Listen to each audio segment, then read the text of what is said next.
po moje, a to zdaj vse dela? Bravo, hvala. Super. Ja, živijo in dobrodošli vsi poslušalci v živo. To je vsaj zame pa s tem projektom prvič, da snemamo v živo. Pa živijo obema gostoma, Špeli in Lukatu, hvala, da ste si vzeli čas na ta rahlo deževno popoldne. Snemamo na festivalu Ringelspiel pod šotorčkom, zunaj. Ne vem, tako zelo zanimiv setting. No, jaz nimam občutka, da sem na podcastu. Jaz sem feeling, da sem na Ringelspielu. Wow. Tak Ringelspiel vibe je. Kaj pa je to Ringelspiel vibe? Ko Ringelspiel, meni je Aljaž rekel, ful bo jako, če pridete na en dogodek, ki ga bom jaz naredil. Sam tako izbiral delo nekaj, kar je meni ful dober narediti.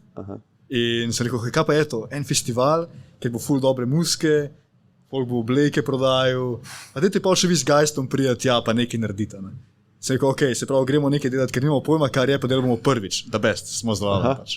Zdaj si mi dal mali stočence, jaz ponovadi naredim nek uvod, ampak tle je tak zdaj čist porušena moja forma, tako da bom kar s tabo začel, jaz bom vama pustil, da se sama predstavita danes, tako da Luka, rekel si, mi pridemo z Geistom. Ja. Kdo je to? Ali kaj je to? Ja, Geist je naš NGO, naš zavod, naš kolektiv. Kaj pomeni NGO? Nevladna organizacija. Jaz sem zdravnik, vse mi boš mogel razložiti. Ja, nekomu s terciarno izobrazbo bom zdaj razlagal osnovne koncepte civilne družbe. Zakaj pa NGO, non-government? Okay, razumem, hvala. Nevladna organizacija. Mi smo zavod, ampak se tako probamo misliti malo kot nek kreativni kolektiv. To, kar delamo, je, da probamo diplomacijo, zunanjo politiko približati mladim, predvsem pač dijakom, se pravi gimnazijcem. Mislimo, da je ful pomemben to, da ljudje razumejo, da diplomacija ni samo nekaj, kar delajo eni modeli v sutih, pa na ministrstvu za zunanje zadeve. To je ful pomemben, tam se večino diplomacije dogaja na profesionalni ravni, ampak Geist govori to, da smo v bistvu lahko vsi na eni točki diplomati. To pomeni, da ko se srečamo z nekom, ki nam je malo tuj, ki je, rečemo mi, da je drugi, da ne pripada isti skupnosti, kot pripadamo mi. Recimo, da se jaz srečam z nekom, ki je recimo Hrvat ali pa Avstrijc. Tudi jaz do neke mere nosim odgovornost za to, da predstavljam nekaj več kot samo sebe. Se pravi, do neke mere ustvarjam njemu ali pa njej percepcijo tega, kar je recimo Slovenija ali pa kot tisto, čemu jaz pripadam. In v bistvu pademo noter potem v ta diplomatski diskurs. In kar naenkrat se tle zgodi to, da ne samo jaz govorim v svojem imenu, seveda predstavljam recimo svoja stališča, ampak ustvarjam pri tem človeku predstavo, mogoče pa tudi Slovenci na splošno mislijo. In ko me nekdo prepozna kot Slovenca, vidi, mogoče pa vse, kar jaz mislim o Slovencih, tudi za Lukata velja. Tako da v bistvu mi govorimo o tem. Ko si to rekel, me je kar malo zaskrbel. Kjer del? Pomislim, ne ti specifično, ampak če pomislim, da ljudje srečajo enega Slovenca in si ustvarjajo pol, mogoče to, kar se mi zdi logično, tudi vtis o državi, pa mogoče o mladih, ali pa o študentih, ali pa o zdravnikih, je to ful tak neprijeten občutek, ker jaz ne morem vplivati na to, kako se ti obnašaš, ali pa nek moj sodelavec obnaša. Točno to. Nekdo si bo pa naredil percepcijo. Zato pa govorimo o diplomatskem izobraževanju. Pač mi se trudimo povedati mladim, tudi ti, ki si v tej situaciji, pač si lahko malo pozoren na to, s kom komuniciraš. Pa kaj govoriš, pa kakšno stališče predstavljaš. Zato, ker prav mogoče bo ta stik, ki ga ima ta oseba s tabo, edini stik, ki ga bo nekdo imel z pripadnikom te skupnosti. In zdaj, če ti to, recimo, da to zdaj potenciramo, pa rečemo, na našem ministrstvu za zunanje zadeve dela okoli 700 diplomatov. Koliko šanse je, da se bo nekdo z njimi srečal? Malo šanse. Oni seveda upravljajo svojo dejavnost na profesionalni ravni, se pravi, vodijo odnos v profesionalnem smislu. Ampak veliko večja šansa je, da ti Slovenca srečaš tako, na ulici nekje, greš na eno potovanje, na eni plaži nekje, veš, hudo, in si mogoče kdo v stvaru predstavil nas tudi na tak način. In mogoče zdaj za Slovenci ni to radikalen primer, ampak recimo ena taka zgodbica, pa lahko tudi pol o tem govorim, če ni zdaj toliko cajta za to. Povej. Ampak ena taka dobra zgodbica, jaz sem na Diplomatski akademiji na Dunaju študiral in sem pač na eni točki smo imeli nek eventič, malo smo ga hengali in sem predstavil eno kolegico, ki je bila iz Kosova, eno kolego, ki je bil iz Srbije. In onda se nista poznala tako v smislu, aha, jaz vem, da si ti iz Kosova, pa jaz vem, da si ti iz Srbije, ampak samo uživajo, jaz sem ta in jaz sem ta in ta. In onda sta čisto normalno se pogovarjala do momenta, ko sta prepoznala to pripadnost. Aha. In potem je šlo pa vseh vragov. Pač. Ja. Se nista več pogovarjali med sabo. To pomeni to, kako radikalen diplomatski diskurs zares je. Ne? In o tem nekako tudi mi govorimo po šolah. A veš, kako je to zanimivo, ker ko se z nekom pogovarjaš, ne, spremeniš svoj nastop, prilagodiš njemu. Ne, jaz se zdaj drugače pogovarjam, ko imam vaju tle, kot če bi imel enega 20 let starejša, ali pa enega iz Kosova, ali pa enega, ki je astrofizik, ali pa enega, ki dela v živalskem vrtu. In tudi vi najbrž, pač kdorkoli sreča na cesti, ali pa pride k tebi, ne vem, kot zdravniku noter, če mi pride sodelavec, ali pa hišnik, ali pa fizik, ali pa diplomat, bom drugače nastopil. Pa je pa tle ta medij pisane besede, ne, ki pišeš knjigo, to je pa ful zanimivo, ne, ker takrat pa ti ne veš, kdo bo bral. Ne veš, katero izobrazbo ima, ne veš, kaj si misel o tebi, ne veš, a razume strokovne izraze, a je bil kdaj na predavanju. Ne? In to je na nek način osvobajajoče, ker se ni treba skozi prilagajati, ampak si zvest svojemu slogu in kdor pač pride na tvojo stran, pride, kdor ne pa ne. In jaz ne vem sploh, če sem povedal, ful sem dober moderator, tvoje ime Luka, pa še zdaj bom narobe rekel, a je Pečar ali Pečar? Pečar. To bi te lahko prej vprašal, se vem, prosti. Luka Pečar Pahor, zelo sem vesel, da si z nami in že ta istočnica mi je bila super, pa Špela Dobrovoljc. Špela, a se strinjaš s tem, da je vsak človek kdaj diplomat? Ker meni je ta izjava super, ker odkar sem starš, se mi zdi, da sem skozi diplomat, ker se ti ta mala oseba, stara 3 leta, tako upre, da ne moreš, to je nekaj najlepše gledati, ta razvoj osebnosti in te ideje, ki jih ima in kako jih moraš argumentirati, zakaj trda knjigca ni za v poslu in tako naprej. Zakaj pa ni za v poslu? Ja, mislim, pomoči razložiti, da se bo obrnila, da se bo udarila, da jo bo bolelo, da vse to. Ne? Tako da se strinjam s to izjavo. Špela, ti sicer nisi iz teh voda, ker čeprav biznis je tudi diplomacija na nek način. Ne? Ja, zdaj, kaj Luka tako razloži, se strinjam, da je vsak kdaj. Ja. Da si v stalnem stiku. Ja. Daj mi povej malo, ti si na fakulteti pričela kot neko podjetniško pot? Ali... Ja, v bistvu. Daj mi malo povej, v bistvu, kaj delaš, pa kako je prišlo do tega. Izdelujem oblačila, vse, kar prije zraven. Začela sem v 3. letniku, hodila sem pa na oblikovanje tekstilno oblačil, tako da nekako se opada, ampak v resnici se pa nas mami s tem doma ukvarja in sem jaz tako vedno, ne, jaz se s tem v life ne bom ukvarjala. Iz principa. Ja, malo se mi zamerali. In pol se je pač odvil spontano, slučajno. Ja, en projekt je bil in je šlo. A se lahko biznis odvije spontano in slučajno? Daj mi to malo povej. Prvo se je, kar je zelo zanimivo, tudi gledam to, kaj nas šole učijo, vse mora biti nekako strukturiran in načrtvan in prvo meni se je samo zgodil. Itak grejo stvari po korakih, a ne, in ja, spontano je šlo, tako da, ne vem, en projekt je bil na hitar in sem jaz malo objavila ta oblačila na Instagram, so bili tako prijatelji, hudo, jaz bi to majico imel in pa bilo vedno več teh naročil in pa na eni točki se odloči, čakaj, zdaj pa treba to narediti malo bolj uradno. In ja, in pa je nastala spletna stran in tako naprej. Zelo zanimivo mi je to, kako se ti je to nekako steklo, kot praviš. Ja. Ker jaz sem bil vedno tak tip človeka od šole osnovne naprej, ker sem oboževal strukturo, ki mi jo nudi sistem. Da mi je kdo povedal, kaj se moraš naučiti, kdaj bo test, kdaj bo vpis, kjer rok je za oddajo, unga spisa, ocena, ocen me, daj me naprej, faks, služba, nedoločen čas. Jaz sem zdaj približno, ne vem, 2 leti imam SP. To je meni bil višek biznisa in stresa, ker sem ga odprl zaradi knjig pa tega. In jaz sem mogel zelo se ekstra angažirati, ne vem, a smo to sam tako si različni? Po mojem je to, ja. Kako si odprt za te spremembe, pa tudi, da se spontano odvijajo stvari, no. Ja. A tudi nevladna organizacija spontano steče, ali? Nevladna organizacija, kdaj ful spontano steče. Res, no. Zanimivo je, ne vem, vse mogoče, z goodwillom, ker razmišljaš o biznisu pač, ne. Se tako, trg ima mogoče imam neko priložnost na trgu, hudo nekaj jak produkt imam, to lahko naredim, to lahko lansiram, nekaj je special, kar jaz delam, ful mi je hudo, ne vem, ful si passionate.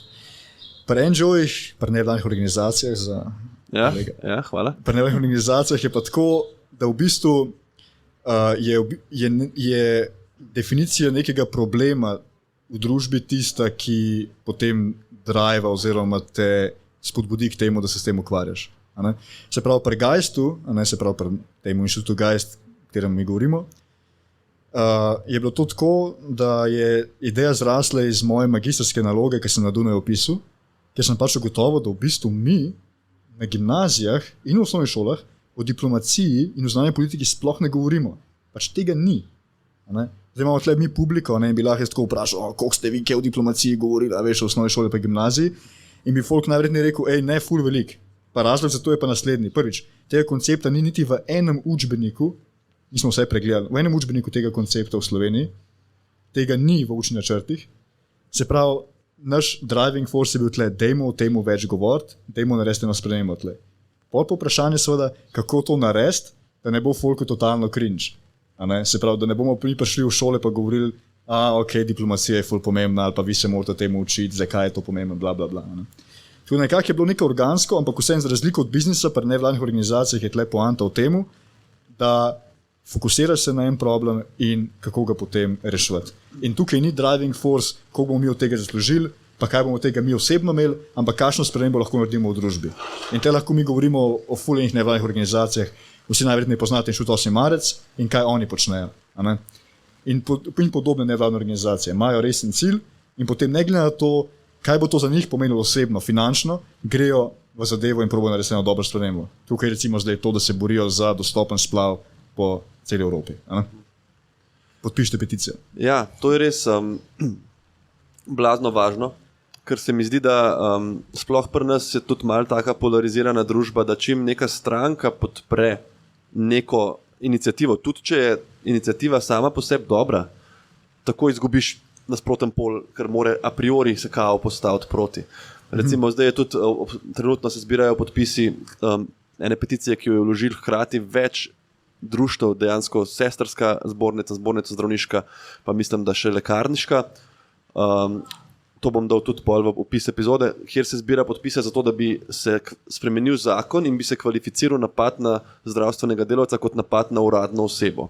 Ker je nasilja na urgencah zmeri več, vsi vejo, da če udaraš ti policaja, je to velik problem, ne samo zato, ker ima pendrek, pa če te bo lahko nadvladal, ampak ker si takoj v prekršku. Če ti udariš medicinsko sestro, te more ona tožiti, kar se pač ne zgodi, ker nimaš časa, pa ne da se ti. In kar zdaj probajo narediti, da bi tudi tak napad bil pregonljiv po uradni dolžnosti. In zakaj to zdaj omenjam? Zato, ker bi rad, da čim več ljudi sliši, pa tudi zato, ker je bil dejansko stališče zbornice, ne gremo preko neke stranke, ker čeprav bi nas najbrž neka stranka podprla, ker bo a priori neka nasproten pol rekel, zato ker si političen, je to, smo proti. Če pa greš preko nevladne, preko peticij ljudstva, je pa to nek drug pogled. Ja.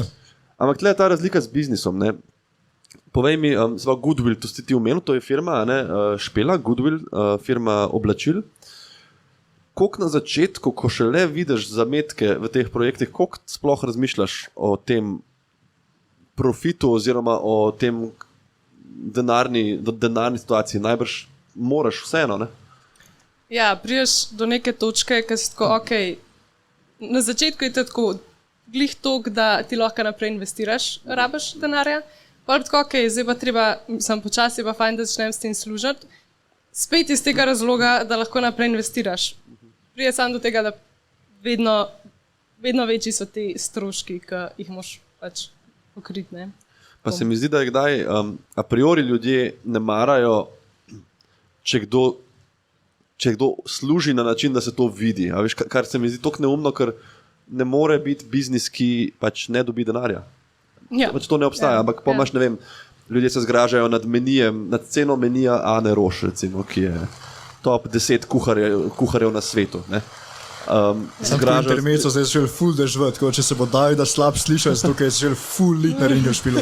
Po moje na posnetku upam, da... Ej, dajte nekdo od Geista majice skrije, please.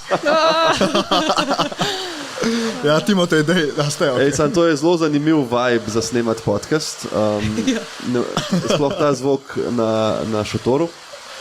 Tako da, kar se tiče kvalitete zvoka, bomo videli. V vsakem primeru pa, glede na to, da smo edini šotor, tle bomo dobili še malo več publike mogoče. Pa ena stvar, ne, se pravi, rekel sem, mene je ta direkten študij zelo vlekel, ne, in ocene in pač neka začrtana pot, ki mi mora uspeti, ne, ni tako kot biznis, kad tvegaš, da ne bo noben kupil, ampak pač, če bom imel 5, bom šel na faks, če bom imel pozitivne ocene, bom končal, ne. Kako pa usklajuješ, recimo, da bi rad delal študij, pa bi rad delal zraven vse to, kar delata, recimo, kar sta delala vidva in kar še zdaj delata. Luka, ti si študiral na Dunaju?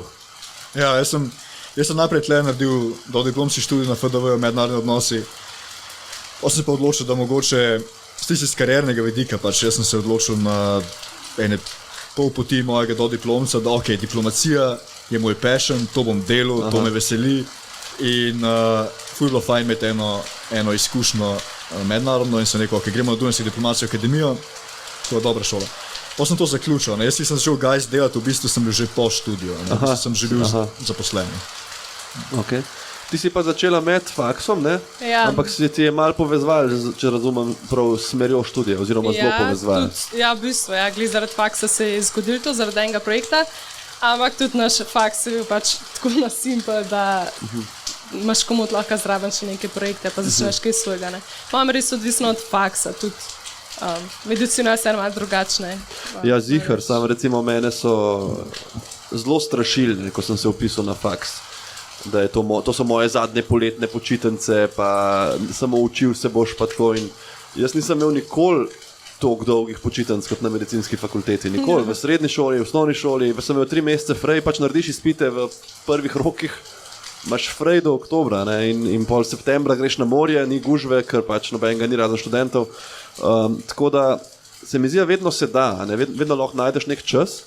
Je pa res, da kakšne stvari, recimo biznis, si predstavljam, da pa vzame ogromno časa.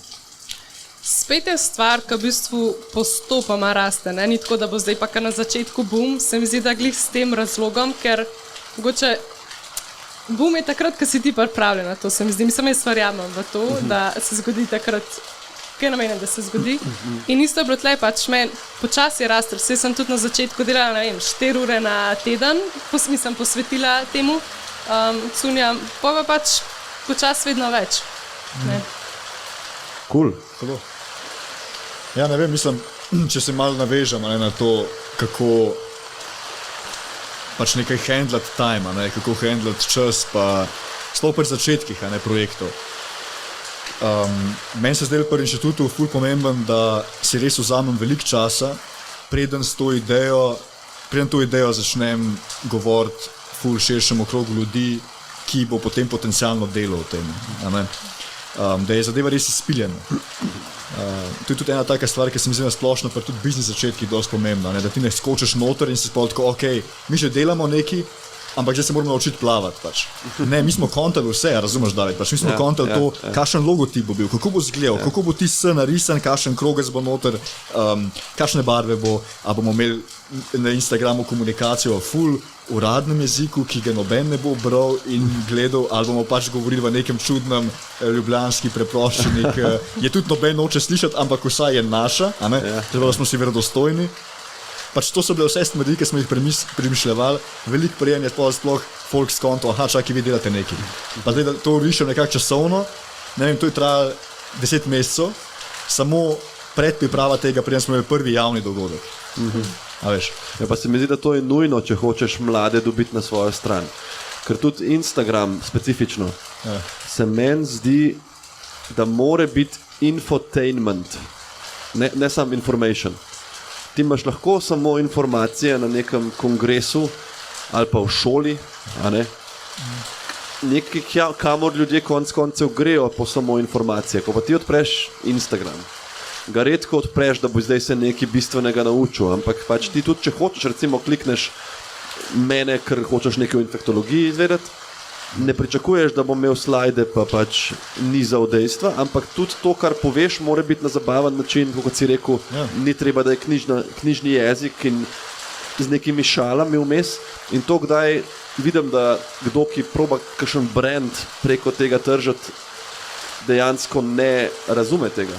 To si ti zihar zelo razmislila, Špela, ker vem, da imate kar močen profil tudi na Instagramu, ne?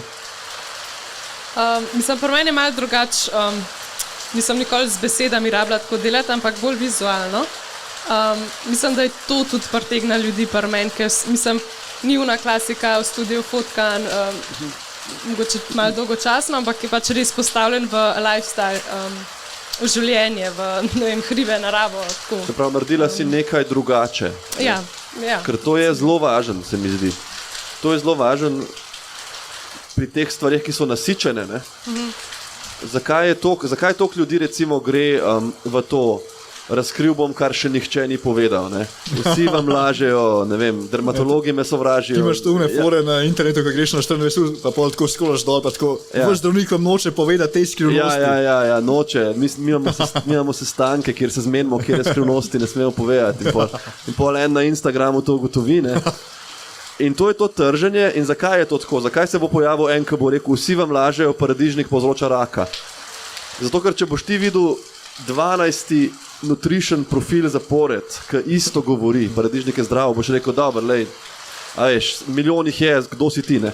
Če bo pa on tist, ki bo šel proti, boš pa prej ga kliknil, ne? In tukaj zdaj na negativen plat govorim, ne? Ti recimo si, Špela, našla nek pozitiven način, da to pokažeš. Ta naliv se je res, pač noben ne bo mogel iti prej z našega podcasta, kar me veseli. Če hočeš iti tam, zdaj ne morete. Upam pa, da se nas dobro sliši. En tvoj intervju sem bral, Špela, kjer si napisala, da vpliva zelo energija, pri čemer ti je pomagal Instagram in si napisala, Instagram je v tem času luksus. A se spomniš, na kak način si to mislila? Zastonj reklama. Včasih tega ni bilo, zdaj pa res lahko zastonj narediš si profil in gor poveš, kar pa želiš ali pa deliš, kar si želiš. In, ja. Je pa res, da je odvisno od tebe, koliko ljudi bo to videlo, ne? To je pa res. Lahko te spremlja 10 ljudi. To je pa res. Tako da je nek tak, sebe oblikuješ na nek način. In tle ti povem to, kar si govoril o diplomaciji, ne? Kakšno odgovornost jaz čutim, odkar imam toliko ljudi na Instagramu, ker to, kar si rekel, ko jaz nekaj govorim, tudi kdo vidi v meni ali zdravnika, ali fotra, ali Slovenca, ali moškega srednjih let, belega moškega, veš, ogromno, ne? In koliko razmislim, preden kaj napišem ali pa povem. Povej, a imajo diplomati, ljudje, ki se ukvarjajo, kot si rekel, z diplomacijo profesionalno, a imajo treninge dovolj take, bi rekel, mislim, a se zavedajo te svoje odgovornosti? Ja, valjda se zavedajo tega, pač mislim, lih to je poanta, ne? Če zdaj malo razdelam to razliko med nami, recimo, ki hodimo okoli, pa smo diplomati v narekovajih, pa med ljudmi, ki so v profesionalni diplomaciji. Pač. Poanta razlika v diskurzu je točno v tem, ti se zavedaš te odgovornosti, kapacitete in avtoritete, ki jo imaš pri tem, ko govoriš v imenu ali pa z mandatom države. In seveda te ljudje, ne samo da so tisti, ki so v ministrski funkciji, načeloma vrhunski politiki z dolgimi karierami v politiki predtem, so osebnosti, ki so že intrinzično sposobne komunikacije na tak način. So vsi diplomati, v bistvu profesionalni diplomati, zdaj govorim, na nek način selekcionirani ljudje. Se pravi, tisti, ki živejo, da jim to nekaj, kar jim ustreza, znajo komunicirati, znajo na prav način nekaj povedati. Recimo, velikrat slišimo, to si pa zelo diplomatsko povedal, ti nekdo reče, to malo sam pomeni mogoče, da te je tako malo okol poslal nekam, se pravi, lepo si diplomatsko nekaj povedal. Pač ljudje znajo to, znajo skomunicirati stališča na način, ki in diplomatski jezik, tisto, kar je njegovo bistvo, njegov srž je, da drugi strani sporoči nekaj na tak način, da je vseeno, da se vseeno nekaj zgradi iz tega, da je to konstruktivno. Tudi če je to kritika, da je to neka konstruktivna kritika. Jaz na tak način to razumem. In pa umetnost tega je, kako to narediti. Tako da jaz bi rekel, da definitivno so sposobni komunikatorji. Profesionalni diplomati pa absolutno. Dlje, kad si v tej karieri, dlje, kad to počneš, bolj si vešč načina komuniciranja. Kdaj se pa en mlad človek začne soočati, misliš, prvič z temi vprašanji, oziroma kdaj misliš, da bi se mogel na ravni osnovne šole, srednje šole, vključevanja v projekte, faks, prva služba, kaj misliš? Kdaj je to tisto, ker vemo, da imaš neke prioritete v življenju, ne? Ki pridejo od tega, da imaš lepo novo kolo, pa pač počas, da imaš ocene, pa da imaš punce, pa da imaš točke, pa vse. Kje bi mogel en mlad človek začeti razmišljati, okay, kako se jaz obnašam do drugih, to ni vseeno in na to moram aktivno paziti? Mislim, takoj, ker si sposoben kognitivnega mišljenja normalno, okay. Ampak mislim, neka samorefleksija, zdaj bo to ful laičen odgovor, mislim čim prej. Naš izobraževalni sistem je načeloma dober pri temu, da posameznike ne samo uči, ampak vzgaja v neki meri. Tle bom zdaj pač povedal nekaj, kar res javno želim izraziti večkrat. Poklic pedagoga, se pravi tistega, ki je odgovoren za to, da ustvarja subjekte, odgovorne subjekte, ki bodo etično mislili, moralno mislili, je en izmed ključnih poklicov za našo državo, ali pa za skupnost na splošno.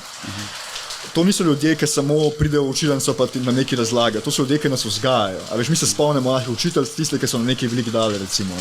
Spomnimo se nekoga, ki nas je namotiviral za nekaj, nekoga, ki nam je prvo knjigo dal, ki nam je bila res jaka, pa smo rekli, hudo, to ti je mogoče dala učitelj. In tudi v Gajstvu, mi imamo tako, pač smo mednarodniki, pa ljudje, ki se z mednarodnimi vprašanji ukvarjamo, ampak recimo tle v zadnji Urban, on je pedagog, a veš, to so ljudje, kateri mi res mislimo, da pač moramo biti njihovi zagovorniki pač. Tako da na koncu imamo mi svojo odgovornost, za tega začnemo samo reflektivno zavedati, potem imamo pa pedagoge, ki imajo pa družbeno odgovornost, da v bistvu naš ustvarjajo dobre subjekte, a ni to nekaj čist novega pač. In zdaj, kako mi njih tretiramo v družbi, se moramo res vprašati. Razumete? Pač to je poanta. No, ne bom zdaj... To se zelo strinjam. In imaš fantastične učitelje, ki niso samo učitelji, ki se jih še zdaj spomnim, to kot si rekel in najbrž vidva tudi, iz šole. Še zdaj se spomnim določenih idej, slajdov, knjig, točno to, kar si rekel, kar ti dajo. In tudi ena lepa plat zdravniškega službe je, da si vedno tudi pedagog, imaš študente, tudi če nisi profesor na vajah. In tukaj je pa mogoče še ta ekstra moment, tle težko zdaj vzgajaš, čeprav tudi imaš že starejše ljudi, ampak ta ekstra moment, ki je važen ob stiku z bolnikom, ko ti se učiš v učilnici, je drugače, kot pol, ko stopaš v sobo. Ker to ni en primer na papirju, in kako se obnašati, kako vzpostaviti stik, kako poslušati. In tukaj je pač dober mentor naredi, mislim, največ. Ne vem, a sta imela vidva kakšnega tako mentorja, največ večnih na svojih poteh? Jaz sem imela mami. To je najbolj lepo. Če so starši tvoji navijači, pa...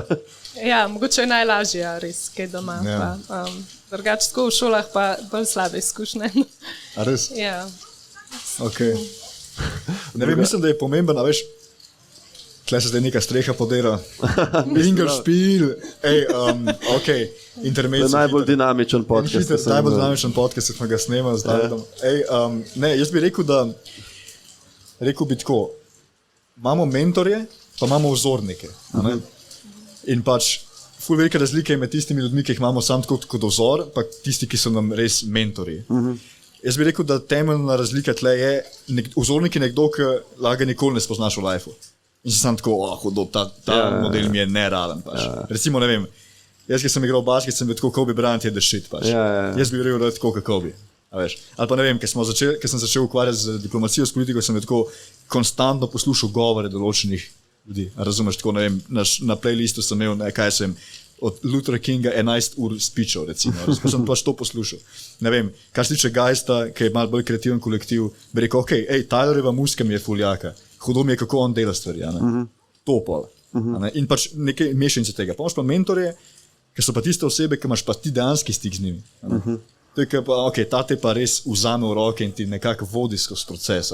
Nekomu, ki lahko malo zaupaš, ki mu rečeš, a ti je to hudo. Tlej pa mogoče bi rekel, da več enih različnih oseb. Ni nujno nekdo, to so lahko kolegi, pač. To so lahko kolegi, ki so naredili neke fuljake zadeve v muski, ki so naredili neke ful dobre zadeve v clothingu. Pač. ne vem, starši logično, ki ti daj kakšno stvar povejo, to je dobro, dajte tle malo bolj premisliti, ne vem. To je, mislim, imeti dobrega mentorja je itak, se mi zdi največji privilegij, ki ga imaš lahko kot nekdo, ki gre na svojo pot. Se mi pa vseeno zdi, da so mladi v tem kar prepuščeni samemu sebi, mogoče tudi v tem, da takega človeka najdejo. Ne vem, kaj mislite? Ja, mislim, iz mojih izkušenj je to težko najdete dobrega mentorja. Sploh se mi zdi v Sloveniji malo tako, pa da bi nekdo hotel drugmu pomagati. Ne vem, jaz imam take izkušnje, sploh da mogoče v tem fohu, da je flenga tekmovanja, da ni tako, da bi si delili to znanje. Mislim, absolutno, ja, če ti hočeš narediti najbrž firmo z oblačili, ti bo konkurent nerad podajal zelo dobre nasvete na ta način. Kaj pa vem, to je tako malo čudno področje. Ne, ampak če ti malo skočamo, recimo, tle imamo mogoče ful študentov, in ko pomisliš na mentorja, dosti pomisliš na nekoga, ki ti ne vem, monitorira diplomsko nalogo ali pa magistersko delo ali pa ne vem, tvoj PhD ali karkoli pišeš, seminarsko nalogo, whatever. Kje so res dobri mentori A so dobri mentori tisti, ki ti prijo pa rečejo, jaz pišem o temu, dej napiš točno tako, kot jaz pišem, pa sam malo reproduceri zadevo, pa pol objav, pa je to ful dobro. Ali je to mentor, ki ti prije pa reče, jaz mislim, da imaš ful dobre zamisli, dobre ideje, jaz bi rad razvil bi tvoje razmišljanje, rajkat sam svoje, ampak te bom pri temu podpiral. Imam ful več znanja na tem področju, da ti lahko malo pomagam. In bom v bistvu izzival tebe pri tem, da boš naredil neko stvar boljš. In tretjega, jaz recimo razmišljam o svojih mentorjih, večino časa se mi zdi, da iščem folk, ki me bo v bistvu, ki bo zalival moje ideje, ampak istočasno bil brutalno iskren z mano, ki bo rekel, stari, tole je full whack. Ja, tako. To so pravi mentori. Kdaj si želiš nekoga, ki bo rekel, ti si popoln? Mislim, jaz, ko sem mu dal svoj prvi tekst za knjigo, jaz sem hotel, da mi urednik napiše, to je popolno, nisem še bral lepšega, jutri gre v tisk. Ne? In pa se spomnim, ko me je Rok poklical in je rekel, zdaj sem ti poslal, pa gledam mail, sem rekel, nisi mi še nič poslal nazaj. In je rekel, hotel sem te najprej poklicati, da ti povem, da je normalno, da je vse rdeč. Da to je normalno, vse je rdeč, ne se sekirati, preber, ker to uredniški proces je dobesedno tako. Ti pišeš in zraven so komentarji, kaj si tu mislil, to ni jasno, to je super, a tle ta beseda boljša, vejice ti postavlja, jaz sem grozen z vejicami, recimo. In pri uredniku, najboljši urednik je tisti, ki ti bo poslal popravke nazaj, tudi če tvojega teksta še ne sprejme, ker to pomeni, da si ga že nekako zanimal. In ta brutalnost kdaj boli, ker ti si dal neko dušo v nek tekst, recimo iz mojega vidika, in če ti en reče, tle se vleče, tebi pa on del všeč, ti ni kul. Ampak na koncu izdelek in človek rata pač boljši.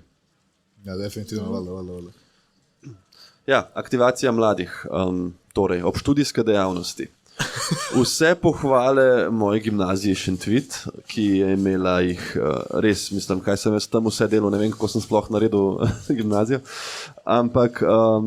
Kaj si kaj delal, še sem zgodbo delil? Mislim.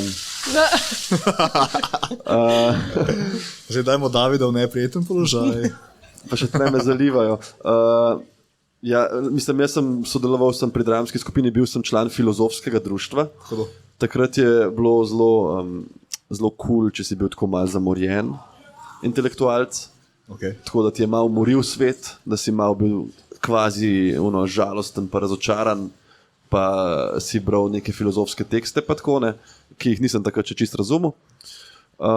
Imeli smo en kup športnih aktivnosti, imeli smo 2 časopisa, mislim tako res sem. Ampak kaj vidva mislite, a je za spodbujati zdaj mlade na način probaj čim več stvari zraven, ali nekako spodbujati fokus, konc koncev uči se in naredi šolo na dober način? Ali nekaj vmes? Po mojem spet odvisno od šole, pa koliko te neka stvar veseli. Jaz sem bila bolj luna, tako. Mene ni to zanimala šola, ali pa da bi rabila ful dobre ocene. In sem se mogoče lažje vrgla, pa probavala stvari zraven. Po mojem stvar posameznika, ampak se mi zdi, da je pa vseeno fajn kot mlad čim več probavati, pa se vršiti, dokler ne najdeš neke strasti, no? Tako, mogoče. Ja, takrat je največ časa, se mi zdi. Pa mogoče tudi neke energije, ne vem, čeprav po vseh letih ljudje naredijo svoje breakthrough, ampak malo te razganja, ko si mlad, ne? Ja. Če usmeriš to energijo. Ja, pravo. Ja, mislim, na faksu načeloma tako, ne, saj imaš full cajta, odvisno kaj še delaš, ne? Ampak mogoče je ta vprašanje bolj zapeljati v smislu, ok, imamo full enih priložnosti, ampak veš, pol je vprašanje, ampak imamo res vsi toliko dostopa do tega, da te priložnosti izkoristimo. Meni se to zdi dosti bistveno vprašanje, zato, ker izhajamo zdaj iz predpostavke, pač, veš, da imamo vsi full cajta in zdaj lahko mislimo full enih stvari in zakaj ne delamo 100 stvari v lifeu zraven, pa ne vem, mislimo ta projekt, pa projekt, pa delamo ta magazin, pa ta društvo. To je ogromen privilegij, da ti lahko toliko enih stvari počneš naenkrat. Veš, kaj mislim? Veš, mi imamo, kaj jaz mislim, ker rečem, ok, moramo imeti malo bolj egalitaren sistem v družbi. To sam pomeni iz vidika priložnosti, da pač ustvarjamo neko skupnost, v kateri bodo načeloma vsi imeli šanse te stvari početi. Se pravi, da bodo imeli šanse dostopa do teh priložnosti. Recimo, jaz sem imel ta privilegij tega, da sem lahko raziskoval, a veš, ne vem, delal smo društvo na faksu vmes, pa ok, imel si nek študentski šiht, ampak si delal to, pa študiral si na faksu. Nekateri pa nimajo časa za to, da bi tvoje to počeli. Preživetje ni bilo odvisno od... Ni bilo preživetje to, kar, a veš, ni bilo to odvisno od tega, recimo, ne? Ali pa drugače zastavamo to. Ni samo vprašanje, kaj prije priložnost in da jo lahko izkoristim, ampak imamo vsi to enako možnost, da te priložnosti sploh dobimo. Pa najprej te basic priložnosti, kakao veljajo za vse. V Sloveniji načeloma imamo javno šolstvo, da best vsi lahko hodimo v šole. To ne velja za vse po svetu. Imamo javno zdravstvo. Se pravi, nekateri izmed nas, ki smo zdravi, pač izkoristimo pol ta čas, ki bi ga drugače lahko porabili v bolnici, pa nekih rehabilitacijah, lahko razvijamo fucking nerealne goodwill obleke, recimo.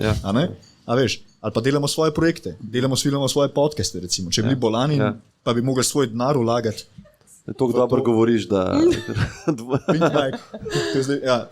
Pa svoj denar vlagati, to je Pink Mike. Svoj denar vlagati v to, potem pač ne bi mogli vlagati v druge projekte. Se pravi, tle hočem povedati, bistvena poanta tukaj je, dajmo ustvarjati družbo, v kateri bo čim več ljudi imeli približno enako skošno desko, ampak to ne pomeni to, da potem tistim, ki imajo višjo, to znižamo, ampak da dvignemo raven za vse na višjo raven. To je ena stvar, te odlične poante, točno to, kar si rekel, ustvarimo družbo, kjer bojo drugi imeli šanso. Druga plat tega, kar si zdaj povedal, kar se mi zdi zelo pomembno, je pa, da vedno ohraniš neko perspektivo na svoj položaj in na svoj privilegij. Ne, da si zdaj sekiraš ali pa da si, ne vem, slabe volje, ker imajo tvoji starši denar, ker imaš ti, ne vem, ker nisi v Gazi, a veš, ampak sam to, da recimo, ker ljudje zagledajo nekoga, ki recimo ima zdaj slabše ocene od mene, ali pa jaz delam 2 šihta, on ima pa enega, pa je bolj utrujen in si mislijo, lej, on se pa ni svojega potencijala razvil, pa ne poznaš tega človeka, recimo, prvič ga vidiš, ne? In ne veš, da je mogel, to kot si rekel, mogoče je bila mama bolna, mogoče je delal popoldne, vedno po faksu, nimajo energije, da bi delal v društvu, mogoče nimajo denarja doma, ali pa je on bolan. Jaz se spomnim enega mojih prvih najhujših primerov, je bil en fant star, par let mlajši od mene, ki je bil sprejet na našo kliniko. On se je imel izpitno obdobje, skozi je govoril, učim se preveč utrujen sem, v bistvu je imel leukemijo. Imaš ljudi, ki so hudo bolni, ki imajo nek svoj fight pol, ki grejo čez to in on mogoče prije nazaj, ne vem, pred 30 se upiše v drugi letnik in bo kdo rekel, le tega tipa stari, ko je že star, a on je zihar padel, ful izpitov. Zamudil vse priložnosti. Ja, a veš, lega, no, a sploh kaj volontira, sploh ne. In to, kar si rekel, ne, da imaš nekakšno perspektivo, ok, meni gre dober, ni treba, da grem na vse odre zdaj o uspehu govoriti, ne, ampak ustvaram v svoji glavi neko tako zdravo skromnost in perspektivo, da je to seveda plod mojega trdega dela, ampak da določene predispozicije so mi bile pa tudi dane, ne, na ta način. Definitivno. Hvaležnost, ne? Mislim, ja, a veš, predvsem to, da se zavedamo tega, da mi živimo v Sloveniji v relativno privilegirani družbi, makro gledano, svetovno, ne. Ampak znotraj tega mikro gledano imamo vse en razslojen sistem, ne. Pač, kakorkoli obrneš.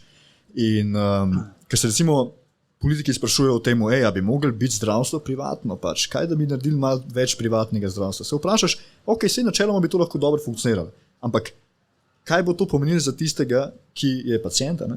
a si bodo lahko res prvošli vse te storitve naenkrat, pa to bo mogoče David več povedal o tem. Ampak v šolstvu, a bomo lahko imeli vsi enak dostop do tega.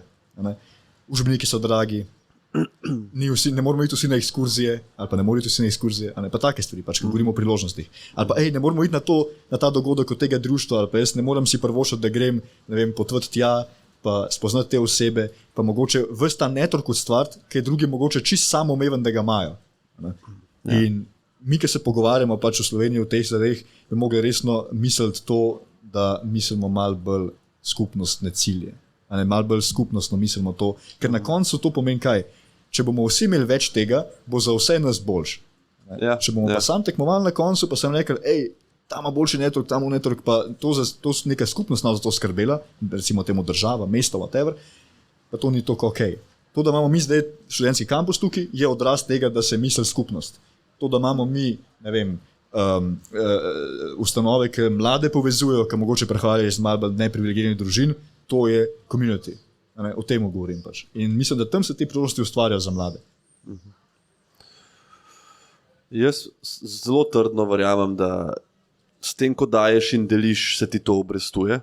Pa reč temu karma, reč temu povezanost ali karkoli. Ampak to, kot si rekel, da ne razmišljaš skozi, to, kot si ti rekla prej, Špela, ne bom delil to, kar je meni pomagal, ne bom delil svojih trikov za, ne vem, kako napisati uspešnico, ker pa bo nekdo napisal in me bo zrinil iz teh lestvic. Ne bom delil trikov o oblačilih izdelavi, ker sem dobro izdelavo, kaj če ima on tudi. Jaz mislim, da na končni fazi človek deli z drugimi, profitira. In živim na ta način, že odkar se spomnim, pa ne bom rekel, da me nikoli noben nategnil ali pa izkoristil, ker najbrž me je, ampak, a veš, kje sem zdaj, a me res tisto, kar me mogoče kdo enkrat vrgu polen, toliko zaznamuje ali ne. In druga pomembna stvar, tlej, ko si rekel to, da skušamo narediti družbo, ki je povezana, je pa tudi družbo, ki je na nek način obstojna. In iz vidika miru, zdravja in ena zelo pomembna tema ekologije, ki mislim, prihodnosti. Tukaj recimo mogoče lahko ti Špela malo poveš, kako pristopati iz vidika tega quick fashion borbe in tega oblačil na neko trajnostni pogled na to. Mislim, pri meni je že sam to, kar sama izdelujem, mogoče je že to neka trajnost. Nimaš tovarne na Kitajskem. Ja, pa pač tudi materiali tako lokalno kupuješ. Ja, mislim, že sam to, da je namejhno, da sama delam, da je lokalno, se mi zdi, da je dovolj. Mislim, da če firma raste, se mora na neki točki žrtvovati za rast, ali da lahko, recimo ti, če bi zdaj, ko boš rasla, lahko ostajaš tem vrednotam zvesta? Ja, jaz mislim, da lahko. Sej tudi veliko, ne vem, recimo še v Sloveniji, ki bi lahko, še zmeraj lahko to lokalno, pa do neke mere kontrolirano, da ni zdaj nekih milijonov odpadkov, pa tako, da imaš pod kontrolo stvari. Se da. Ja, jaz imam določene oblačila, ki jih imam še iz osnovne šole, kar moji ženi gre na živce. Pa ne nujno zato, ker so to kvalitetne.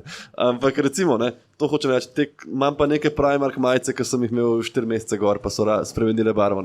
Tako da najbrž je tudi kvaliteta izdelave tukaj vprašljiva. Ja, sigurno, se pozna.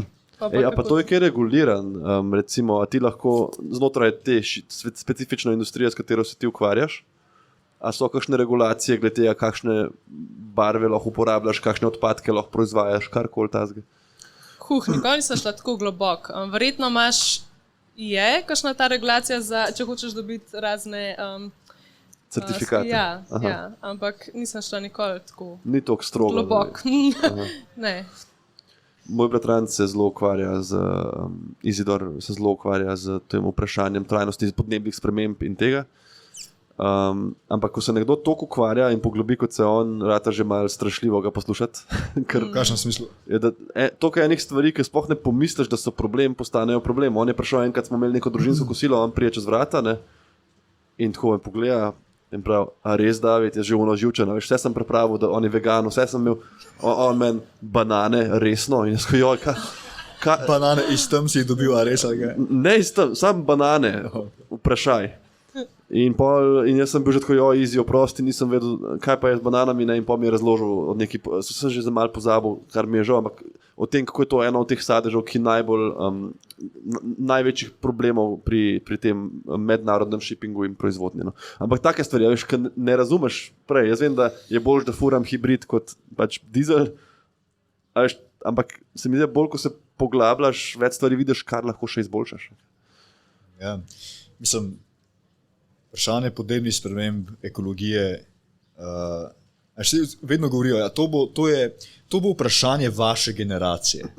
Ful imam rad to, ki mi rečejo, vi boste to zdaj rešili. Mi smo tle, smo mi to malo zasrali, zdaj pa ste vi mladi tle, da boste vi to malo rešili zdaj za nas. Pa se pa odfura svojim. Pa ga pičijo, razumem, z avionom iz enega COP29 nekje nazaj v svojo državo, 3 km stran, ki bi šel z vlakom. A veš, kaj mislim? Mislim, lej, tukaj se mi zdi tako, pa bolj lahko to navežem tudi na diplomacijo nazaj, ali pa na diplomatske izobraževanje, ali pa na reševanje konfliktov, če hočete. Prelaganje odgovornosti iz ene generacije na drugo je v bistvu bežanje od tega, da bi ta generacija, ki ima zdaj politično moč, naredila nekaj, kar lahko naredi. Jaz ne rečem, da nič ne dogaja. Sej mi imamo ogromne, imamo mi medvladne panele za podnebne spremembe, imamo mi letna srečanja podpisnic mednarodnega sporazuma o prevenciji podnebnih sprememb in tako naprej. Ne? Vse dogaja, ampak ljudje imajo feeling, da gre to zelo počasi. Gre zelo počasi, zato ker to mora cel svet se zmeniti. In vedno je poanta, mogli bi narediti več. Seveda so protesti, ki zahtevajo, da se več dogaja in tako naprej. Ne? Potem prej, ki je Špela govorila recimo o tem, kako proizvaja ona obleke, je na drugi strani vedno tudi porabnik. Se pravi, kakšen imaš ti odnos do tega, bom šel zdaj v Primark pa kupil novo majico, ali pa bom šel zdaj tja, ali bom šel do Špele pa kupil Goodwill hoodie recimo. Pač to je tudi consumer relation do konca. In recimo z temi generacijami, prehodi generacij, ki se mi zdi dobra poanta. Mi v Gajstu vedno rečemo, zato, ker se ukvarjamo s tem, kako pač ljudje poustvarjamo in predstavljamo različne predstave v naših skupnostih. Zdaj, recimo, da imaš ti neke konfliktne skupnosti, bom rekel države X, države Y, ki sta imela vojno, recimo. Zdaj govorimo o vojni v Gazi, med Izraelom in Hamasom, imamo vojno v Ukrajini, med Rusijo in Ukrajino, imamo veliko vojn po svetu. To so skupnosti, ki jih v bistvu kjer konflikt zareže zelo globoko v njihov politični kolektiv, v spomin. V to, kakšen odnos imajo do drugega, do tistega, s katerim so bili v vojni. Potem pridejo naslednje generacije, ki te vojne nikoli niso doživele in poustvarjajo določene predstave tistih, ki so to vojno živeli. Sprav niso zares bile nikoli v konfliktu s to drugo skupnostjo, ampak se namarajo. Ampak v bistvu živijo v tem kolektivnem spominu do nekega negativnega odnosa do drugega. In potem rečejo recimo, kaj jaz vem, rečejo neki politiki v Srbiji ali pa na Kosovo ali pa kjerkoli, ker imajo take težave. Mi ne moramo, mi smo nesposobni, mi ne moramo tega rešiti, boste vi naslednje generacije rešili te naše konflikte. Ja, težko jih bomo rešili, če nas boste vi izobraževali v to, da jih poustvarjamo. Če me boste vi nas učili v šolah, da so, ne vem, oni pa grdi, pa ta druga skupnost taka, kot je, potem bomo mi zelo težko izstopili iz teh okvirov razmišljanja pa rekli, mi bi v bistvu hoteli z njimi živeti in sobivati in voziti neko kolektivno odnos. Tudi še en ta poanta, zakaj Geist in kaj Geist počne, mi pač probamo povedati to, da naslednja generacija bo lahko spremenila neke vzorce, samo če bo izobražena na pravilen način, da bo to počela. Presegla neke okvire. Zdaj ne vem, a vidva nista starša še? Ne. Kakšen iskren smeh. Jaz sem sam čudom pogledal zdaj. Ok, nista starša. Saj sta kakšen let mlajši od mene, najbrž pustimo to. Ampak kar hočem reči je, to, kar si zdaj rekel, jaz zelo čutim kot starš, ker kje dobi otrok to idejo, da Hrvati nam hoče slabo, pa da je treba sosedu zavidati, če ima večjo hišo, pa itak je smotan, pa tako. V družini ponavadi, ne? A veš, in tukaj je ta preskok, ki mora nastati, kjer se moraš učiti, se mi zdi, diplomacije in strpnosti in ne konfliktov. Ne, da se ta zamera neke vojne, ki je kdaj toliko absurdna, da imaš ti 500 ljudi od, ne vem, milijona, ki se hočejo vojskovati, ampak so jih oni politiki tam zraven. A veš, da se to pol prenese na celo, ne? In to si zelo dobro povedal, nisem pomislil nikoli na ta način, kako je ta. Zanimivo je, a veš, zanimivo je, imaš, mi zelo težko vplivamo kot neka nevladna organizacija na vzgojo doma. Ja, to je skoraj nemogoče. Pač jaz ne morem priti do tebe, da ti reči, hej, stari, ti moraš pa zdaj svoji hčerki drugače govoriti. Ti bi rekel, ma daj 5 slit. Jaz to so moje prepričanje, ne bom tega delal. Kjer lahko mi vplivamo na nek proces, je pač v top-down institucijah. Se pravi, tam, kjer v bistvu država dejansko z nekim diskurzom poseže v šolski sistem. Ne? In sam predstavljate se, recimo, zdaj v neki povedal, pa to ste vsi česa, veš. Mi vsi, ki smo bili v Sloveniji izobraženi, smo se na eni točki učili, ne? Kaj Slovenci smo, pa kdo smo, pa kje smo. Tako, samo reflektivna predstava o tem, kdo Slovenci smo in kje smo. In po tem, ko smo se osamosvojili, smo imeli zelo zanimiv moment, kjer nismo zdaj se vedeli, ali smo mi zdaj del Balkana, ali smo Srednja Evropa, ali smo Centralna Evropa, ali smo tam nekje na zahodu, kva smo. Ja. V učbenikih je pisal, da pač Slovenija je nekje vmes. Tako, zanimivo je, ker se učiš pol to vlasten diskurs, kjer pol, ker nekdo te vpraša, ali pa recimo, ki te vpraša, kaj pa je zdaj s tem Trstom? Ej, a je Trst naš? Ali to je takšen moment, ker jaz vedno rečem, če nekdo me vpraša, kdaj padem v diplomatski diskurs, takrat, ker se z enim tujcem srečaš, pa se hecate okoli tega, da je Trst slovenski. A veš, ker začneš govoriti o Trst je naš. To ne govoriš nikoli Slovencem, nikoli ne prideš do enega slova, ki rečeš, da je Trst je naš. A veš, ampak to rečeš nekomu, ki je s tujine. In valjda, v šoli pa lahko kontroliraš neke te vzorce, a pa zdaj, ker recimo vsi govorimo o vojni v Gazi, pa to, kar se dogaja. Ful je zanimivo gledati učbenike na izraelski strani pa na palestinski strani. Kakšne zgodbe, narative oni reproducirajo eno drugem.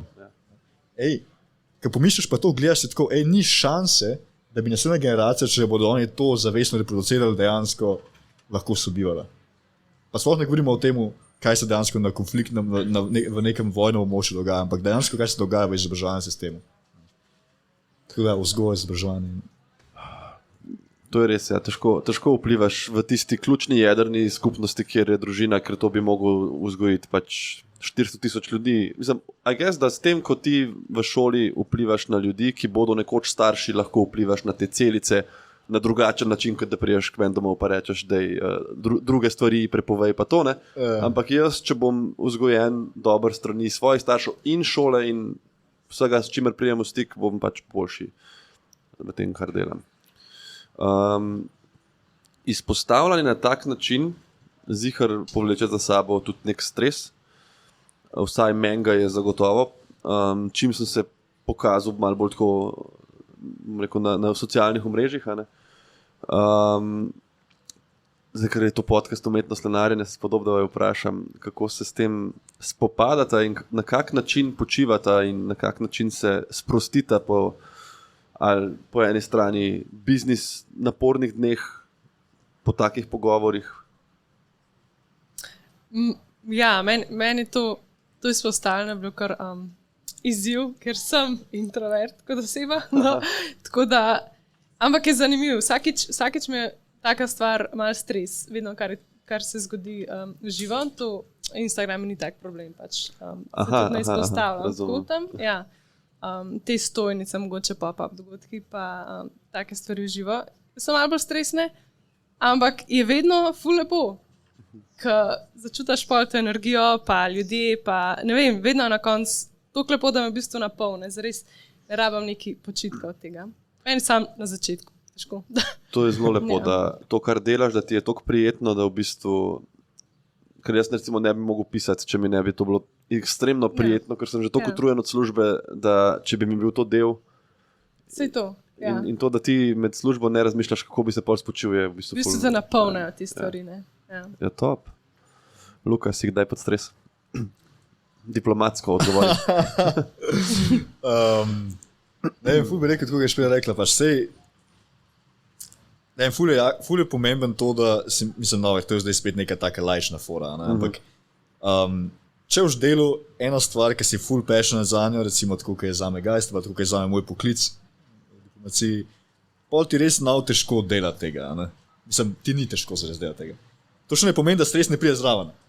Pač jaz ne bi tega rekel, sam za te, ker ti ful uživaš v tem, kar počneš, potem ne boš po stresu. Ne, model ful boš lahko, kdaj pod stresom ful bo kdaj neki zadev, kaj boš mogel narediti in nekih obveznosti.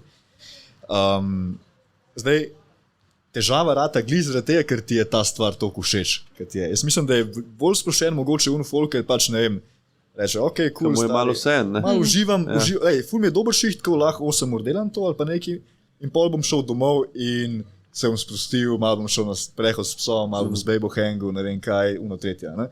Odklopil boš. Če imaš pa, kot recimo ti, ki priješ dan pa začneš pisati knjigo ali pa špirati misel o tem, kažeš naslednja kolekcija ali whatever. Jaz prijem domov po službi, ki prijem iz ministrstva in sem tako, ok, kaj bo danes guys delal model, pač, kaj bomo mi delali, razumem, sem tako, ne, model, kličem Urbana, kličem folk, kaj se dogaja, a bomo lahko pisali kaj danes, kdo bo na podcastu naslednjič, a veš, kakšne dizajne bomo delali, kako bomo spremenili učne načrte, a veš, mislim, skozi je pol ta drive in se malo ne ustaviš, pa malo misliš, sej, v bistvu nisem pod stresom, ker se nikoli nisem zares ustavil, pa na eni točki skontraš, ker ti nekaj dober prijatelj reče, mogoče bo pa fajn each day na kakšno krajše potovanje, nekaj, samo tako, da ti za 2 minuti ki ti vidijo obraz, malo odklopaš pač. In pa se takrat moraš zavedati, čeprav ti je to full fajn, kar delaš, se tako, ok, drop it, pičimo, ker kaj ti pol to na koncu da zares, se meni zdi, če pol dobro izkoriščaš to stvar, sam še ful je več inspiracije pač. Priješ nazaj ful bolj nahypan in se tako, ok, zdaj pa 150,000 voltov čiste, razumeš, in pičimo. Možgani se velikrat kaj spomnijo, če jih pustiš malo na mir.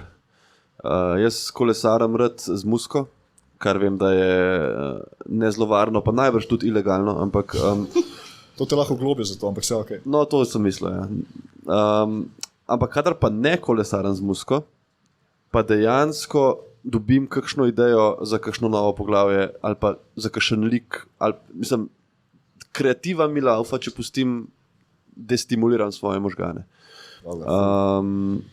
Ampak to, kar si rekel, da se vidi, mislim, da človek tudi, če uživa v tem, kar dela, absolutno je lahko pod stresom, obstaja pozitiven stres, to, da si ti dežuren. Če ne bi ti imel stresa, ki te po noč zbudijo v dežurstvu ob 2, pa rečejo, ta bolnik njemu je padel tlak, ti bi rabil pol ure se zbudiš sploh. Ti bi prišel zaliman, spal si, ne, v službi mi spimo, če je mirno. Da bi ti sploh začel razmišljati, bi trajal toliko, da bi on lahko že umrl. Ne. Se pravi, to, da tebe stres nabije v sekundi na maks, si mu lahko sam hvaležen. Ne. Se pa opazi, to sem hotel reči, kot si rekel, tudi če človek uživa, pa si dolgo ne vzame pauze, se opazi malo na obrazu, na podočnjakih, na načinu govora. Pri nas je sploh fajn, ko priješ daj v službo, ne vem, mogoče vam kdo kdaj reče, ful utrujen zgledaš, to je ful bedno, ne? Če se počutiš dobro, pa en prije pa reče, a si v redu, ful utrujen zgledaš. Pri nas je pa najhujše, ti kdo reče, a si po dežurstvu, ne? Ker mislim, da si imel nočno, ti si pa spal 8 ur doma, ne? Takrat veš, da mogoče je čas, da se malo odklopiš. Veš kaj je mogoče ena stvar, ne? Ker sem bil jaz toliko star, ko sem bil študent, sem imel občutek, da se je zgražal nad idejo, da bi sploh študent bil pod stresom. Ker to, kot si rekel, ta nekak ideja, študent ima čas, študent ima v redu life, žura, bejbe, tretje, in pa si rekel, jaz ne morem spati, mene stresira, in pa si dobil, ko smo bili mi mladi, ne, pa Jugoslavija, pa ne vem kaj, ne vse. Ampak, a veš, ta nek defenziven... manjšanje težav v smislu, a ti lahko zdaj povem, koliko šele bo hudo, ne? Ko boš imel službo, pa ti sploh ne veš pa to. In tukaj se mi zdi, da je ena stvar, ki je pa tudi nevladne organizacije od vseh največ dela naredijo ozaveščanje o teh stiskah duševnih in mentalnem zdravju. Ja. In sem sodeloval že z večnimi in jih zelo spoštujem in res tako važno sporočilo, no? Ker če mislim, vsak je lahko konec koncev depresiven, anksiozen. Robin Williams, vsi so ga oboževali, imel je denar, mislim, vse je imel, se je ubil. Ne. Mislim, in tukaj je ta problem. Ful je pomembno to, ki ste rekel, pač, mi moramo imeti support mehanizme za te stvari, veš, pač neke podporne mehanizme, ki v bistvu mal destigmatizirajo tiste stvari, ki so nam vsem mal tako neprijetne, da o njih govorimo. Veš. To je ful pomembno.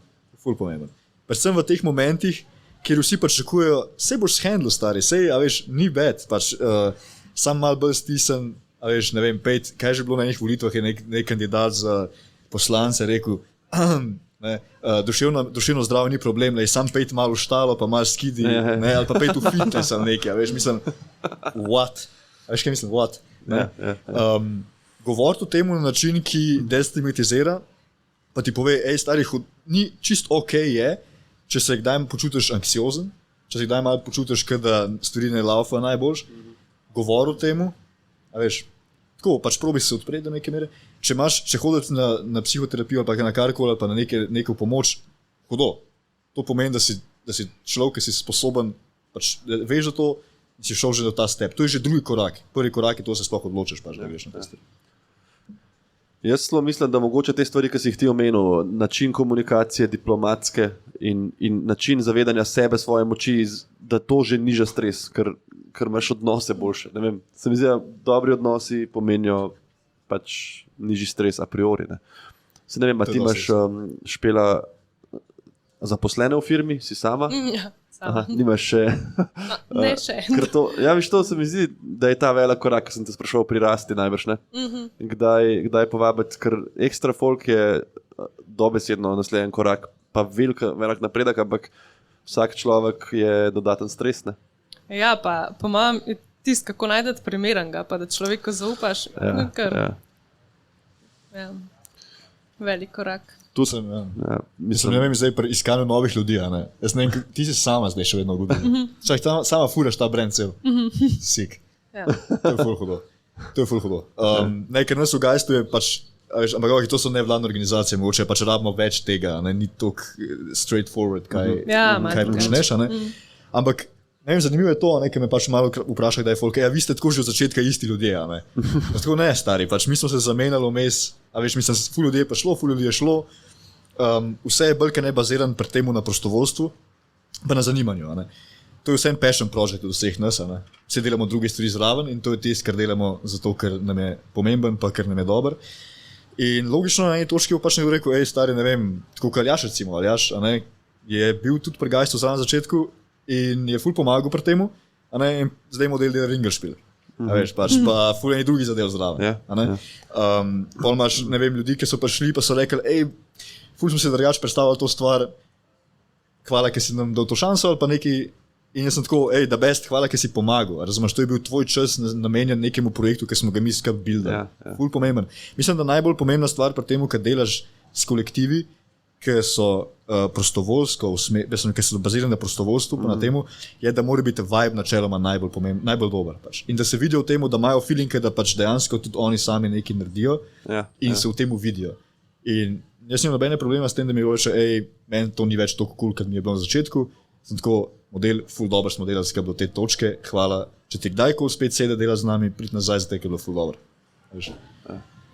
Meni se zdi to, da imaš dober kolektiv nekaj najlepšega, kar je lahko.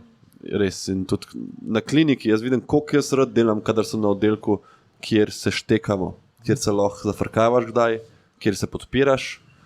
Veš, kako je to važno, ker pri nas, če narediš napako, se enemu človeku blazno poslabša zdravje in takrat je toliko važno, da pride en sodelavec pa reče, nisi mogel vedeti, naredil si to, kot si mislil, jaz bi tudi mogoče, premislil si to, tako, da ti da neko perspektivo, da je s tabo tam, da lahko jaz ustanem in potrkam na vrata vseh na kliniki od predstojnika do največjih strokovnjakov pa rečem, sorry, kam motam, eno vprašanje imam, ne znam tega rešiti sam in si bo vzel človek zame čas. To je res, res, res neprecenljivo. No? In vidiš, nočem biti zdaj nefer, ampak niso vsi oddelki tako povezani in jaz celo vidim eno povezavo in sicer, da tiste stroke, kjer je več privat sektorja, so ponovadi bolj spičene med sabo.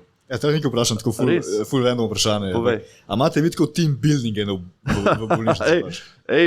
Imamo, manj kot bi hotel, ampak imamo večerje, nimamo tkolih paintball pa to, ampak smo tudi piknike pa večerje. Če si na paintballu zdravniki, pač nekomu se nekaj zgodi in si sam tako, kdo bo jutri delal po noči? Ja, imaš prvo pomoč. Ja. Dobro je, če letiš na kakšne te konference v Lizbono in pol letiš nazaj in je tako od 45 zicov je 42 zdravnikov in pol je stevardesa, a je kakšen zdravnik gor, veš, en moj slabo. Bo se noben noče javiti, tako da je naj se en drug, meni se ne da. Ne. Ampak je to, pa je enkrat na eno letalo en infarkt, srčni zastoj je imel človek in se vrača z ene kardiološke konference, tako, ne vem, 44 kardiologov je sedelo. Tako da iz tega vidi, kako ampak pogrešam to, če ti rečem. Mi imamo enkrat na let, recimo, se tako dobimo, max dvakrat mogoče. No. To je ful pomemben. To je toliko važen. To je toliko pomemben pač. In mislim, to je neprecenljivo, res. pač recimo, ne vem, iz naše izkušnje, ne, zdaj je par modelov tleh, ki so v inštitutu, ne, pač, ki smo mi, recimo, ki smo delali team buildinge, ampak jih delamo, ne, pač, ne moramo se vedno cajta vzeti, ker nas je pač toliko velik, da, fakt, sem na tretje. Ne vem, od 7 do nekaj. Pač to varira na dnevni bazi, ali kaj? Koliko jih kdo prepravlja, veš, to je tako, pač ena skupinca folka je pa kdo kaj naredi, ne. Ampak, recimo letos smo rekli prav tako aktivno, gremo na gajstovanje, ne, in zdaj moramo iti nekam, tako, veš, ne moramo iti v Trzin, ne, ampak moraš iti nekam, pač. In zdaj, sorry vsem, ki ste iz Trzina, sorry vsem, pa poslušalcem. Trzin je fuljak, tam smo skatali. Jaz tam snemam podcast ponovadi. Mi smo tam skatali dost. Pa nisem v šotoru, tako da. In pa smo šli smo nekam blizu Rogatca, se pravi na mejo s Hrvaško, ampak pol še tako gor, nekam v neko, sploh nekako se rečem, sem že pozabil, kaj je že bil? Žahenberc, ja. V Žahenberc 59 je bil naslov tiste bajte, 3 km okoli ničesar, razumeš, in pol mi tja prijemo prepravljati delavance za fakse, kao, veš, pa tako naprej. Ampak pač, veš, poanta je bila v tem, da res gremo nekam tako, kad niče v gore, razumeš, da se nam malo razsvetli in pol prijemo nazaj, smo tako, zdaj pa kao handlamo stvari. Tako team building je full pomemben. To moraš pomisliti, da bi zaposlila par ljudi špelali za to, da boste lahko imeli... Ne vem, kakšne imajo introverti team buildinge. Drugače to mi manjka, to pa ja. Najprej zdaj zgajš na team building. Ne greš sama v ta... Pošla zdraven. Ne greš sama v ta Žachtenberg 59. Ne, di se Žachtenberg stane, to je hudično. Vseh 59 prebivalcev bo jeznih. Ja, mi smo bili zadnji. Mislim, če bi tako pomislil na demografijo Žachenberca tisti moment, je pač tako 10% folk je bilo gajst. Še zdaj ne vem, če si se zmislil to ime, ali dejansko obstaja. Ne, to je, ja. A tam je en prebivalec iz Žachtenberga. Ne, to je en, ki je bil Žachenberc 2 dni pa pol tam, ki smo bili, to je iz gajsta. Slovenija je krasna, ni tako, si v glavnem mestu in se peleš 2 uri in si kar nekje. Ali si na morju, ali si nekje v enih hribih, ampak to je res lepo, no. V New Yorku bi prišel do predmestja v tem času, a veš. Ja. Meni se zdi to ful še ena stvar, za kar smo lahko hvaležni, no. In bom vedno to zagovarjal. Okay. Vprašal bi vaju, malo bom počas zaključil, veš kaj bi vaju vprašal? Govorili smo o mentorjih, pa o nekih ljudeh, ki si ti vzgled, imata koga tako, ki je vama v glavi kot vzgled? Pa recimo, da ne štejemo staršev. Sem te uničil, vem. Ja. Ampak recimo, da ne štejemo staršev. Ja, jaz mislim... To je težko vprašanje. Ne, sem prej že govoril, ne vem, da sem nekaj rekel, nekaj na to foro, ampak ful je enih različnih oseb. Tako imam feeling, da imaš malo več, veliko enih mentorjev staršev v tem smislu, ki ti pač v lifeu na različnih točkah dajo neko motivacijo ali pa ti nekaj pokaže, vzornikov, zdaj govorimo ne mentorjev, ne vzornikov. Ja. Se pravi, teh ljudi ne poznam osebno. Ne? Ampak recimo, tisto, kar mi je bilo meni ful pomembno, ker sem skatal, je bilo to, da sem pač gledal najjače skatere, Paul Rodriguez mi je bil ful všeč in sem bil tako, Paul Rodriguez je nerealen model, jaz bi skatal tako kot on, Kobe Bryant, jaz bi igral basket tako kot on, ne vem, ker sem se začel ukvarjati z speechwritingom, recimo, z pisanjem govorov v politiki, sem bil tako, wow, koliko je Churchill pisal sik govore, pa koliko ima Obama lep flow, a veš, pa kakšen cadence ima recimo, ne vem, MLK, ki govori neke zadeve, a ne, take stvari, pa so bili to vzorniki. Ne bi rekel, da imam pač tako enega mentorja, ki bi, a veš, bil tako, ta ali pa ta oseba je zdaj na pedestalu zame, pa... V bistvu vzameš nek delček človeka. Jaz ful intervjujev poslušam. Pač meni so intervjuji tako moment, kjer se nenormalno nahajpam za kakšne stvari. Pač na moj YouTube je poln tega, intervjuji s Tylerjem, pa vse pogledam do konca, vse, ne vem, Kanye West intervjuje, bla, bla, bla. A veš, pa take gluposti, ne vem, od tega, pa z politiki, pa ne vem, think tanki, pa bla, bla. Zdaj se mi hudo, da imam ljudi, ki me do neke mere, ljudi, ki producirajo ideje, ki se mi zdijo zanimivi. In sem tako pa hudo, pač to se da narediti. Ampak vidim, da pol jih tako malo fragmentiraš, vzameš eno idejo od enega, eno od drugega, ni tako, da ti je en človek zgled v vsem, kar dela. Ne, valjda ne. Recimo Churchill ti je super v govoru, ne zavidaš mu postave, na ta način, ne. Veš kaj Churchill zvidem? To, da je lahko ful jedel, da je dobil tako postavo. Pač model je najverjetneje imel nerealne mile, veš. Tako da to mu zavidam. To, kar je pa posledica tega, pa... Ja. Njega je ena vprašala novinarka, kaj je njegova skrivnost za dolgo življenje, ki je bil star, mislim, 89 let. Okay. In je odgovoril, no sports, just whisky and cigars. Tako da ni vse za verjet. Špela? To se ni zdravniški nasvet. V tem času si razmislila, kdo ti je vzor. Ne, jaz tudi nimam tako specifično. Tako, kar je rekel Luka, me bi vsakmu, mogoče res za mentore prijatelji, vzorniki pa tako mogoče neki brendi, tuji, ki mi dajo neko inspiracijo. Ne? Ja, tako. Ljubej te pozornik. Ja, jaz drugače na čisto isti princip funkcioniram, ne moram vzeti enega človeka. Tudi recimo kdo, ki mi je zelo všeč, ne vem, avtor, karkoli ima določene stvari, s katerimi se ne strinjam ali pa se ne poistovetam. Imam recimo določene ljudi, ki so mi vzor po delu v službi, ne, določene zdravnike, ki jih poznam, ki bi delal tako kot oni. Kar tiče pisanja, imam vzornike, tudi recimo zelo rad berem Wisława Szymborska, ona je poljska pesnica, Nobelova nagrajenka.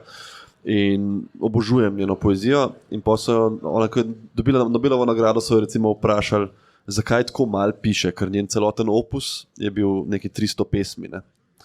In ona je rekla, zakaj tako malo pesmi objavlja, in je rekla, zato ker imam v svojem domu tudi koš za smeti. Mi je zdaj tak fantastično sporočilo, ne? Samo cenzura. Da tudi najboljši, ne, a veš, vrhunski pisci vržejo stran, mislim, jim spodleti, jim ni všeč, a veš, to je za vsakega od nas je to dobro, ker ti gledaš enega, ti si, ne vem, si basket treniraš, gledaš Kobe Bryant, da se ti zdi, on je bil vrhunski, odkar je zlezel iz maternice, pa forever, ne. To je pa Kobe najjače, pač razumeš, da ni bil, da je pač ful enega dela vlagal skozi to. Imaš napake, imaš koža smeti doma, vržeš stran, ne. In to je tako, se mi zdi ful pomembno sporočilo. A imate kakšno knjigo, ki ste jo pred kratkim prebrala, pa bi priporočila, mogoče to vedno rad vprašam, zato ker jaz sem za meni en kup knjig, ki se mi nabirajo, pa jih jemljem dol in izmeri večji kup je, ful počas mi gre, ampak rad berem in rad dobim predloge. Jo, jaz sem pred kratkim romane, tako da ne vem, če je to... Dej, šeri, kaj? Ne, mislim, karkoli lahko. Pura son. Pomagite mi. Berete sam iz faksa stvari. Ne, ker pač jaz sem imel najbolj dolgočasno odgovore v lifeu, veš, jaz berem pač teorijo, to zdaj tiska bo to, če boš to vzel v roke, ampak le, če te zanima. Vse je na nek način teorija, ne. Tudi krimič je lahko teorija, psihoteorija, teorija zla in tako naprej, se mi zdi. Prakso težko bereš, ne. Ja, okay, v tem smislu pač, jaz tako, ko imam cajt za branje, ful rad posežem po neki filozofiji. Nazadnje, kar sem tako res čital, malo bolj študiral, je Maurice Halbwachs, Kolektivni spomin. Malo povezan tudi s tem, kar delamo, bolj pa povezan s tem, kar pač študiram. Blazno zanimiva knjiga. Bolj ne o tem, kako gradimo kolektivne imaginarije v skupnostih. Če se spomnimo, razlika med zgodovino pa med spominom je meni blazna kurska stvar in o tej knjigi o tem govori, recimo. Recimo, zdaj sva bila s eno kolegico v Kopenhagnu in sem pač kupil 2 knjigi. Ena je od Marksa pa Engelsa Nemška ideologija, prvi prevod v angleščino, kjer ima originalne teze o Feuerbachu v zadnji v Marksovi pisavi. Čisto huda stvar. Pač to so meni stvari, ki mi so mi zanimive. Pa recimo ena knjiga, ki govori o radikalni politiki na Zahodnem Balkanu v postsocialističnem svetu. Kaj se je zgodilo po tem, ko je Jugoslavija padla. Tako da sami bestsellerji.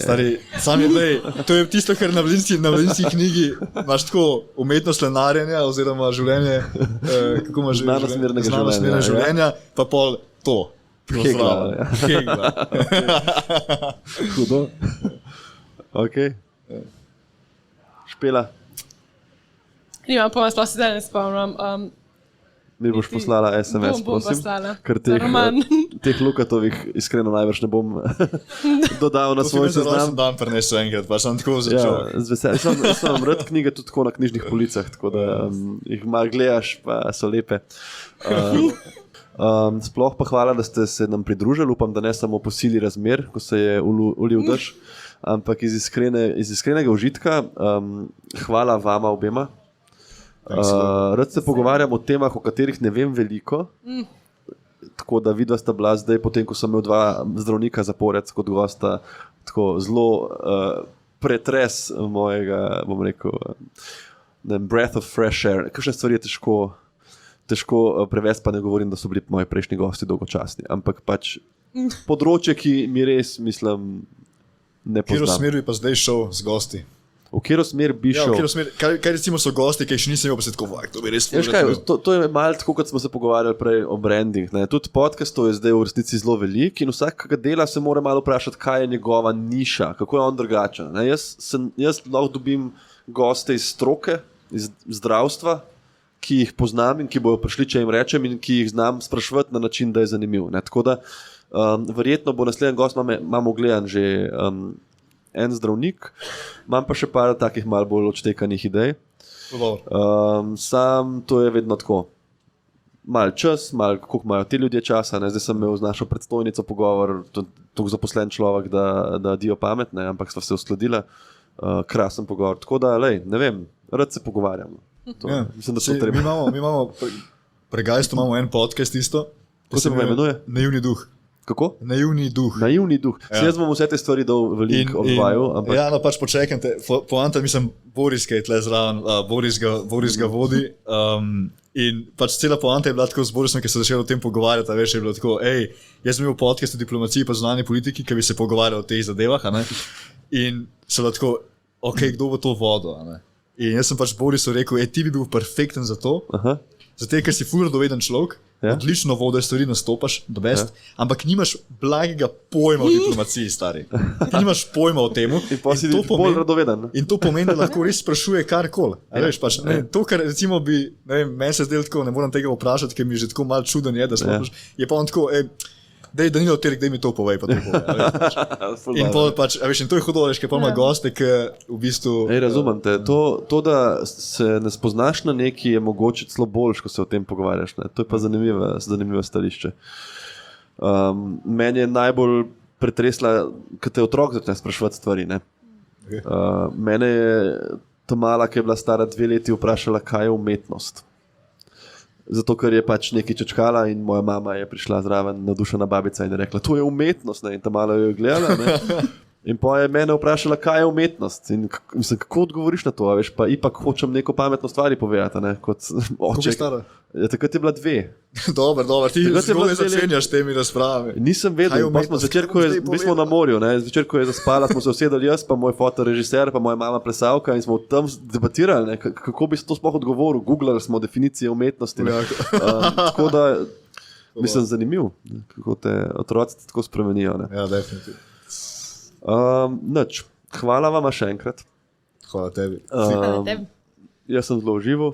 In hvala vsem, ki ste nas poslušali. Bo to tudi online, upam, če se je snemali, da ni ta dež kakšne stike, kratke stike povzročil, pa da se bo slišal.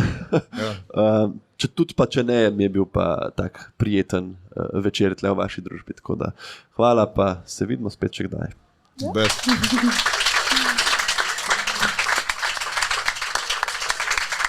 Pa thanks Aljažu, pa Ringelšpilu, ne pa to.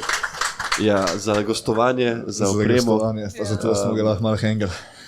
Res. Lepo, da ste me povabili, pa mi zrihtali sogovornika.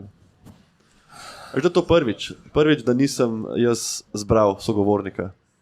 Mislim, da je to 27. epizoda ali nekaj. Ne? Sem še razmišljal, da bi pač dal predloge, pa so mi pisali predlog in pač.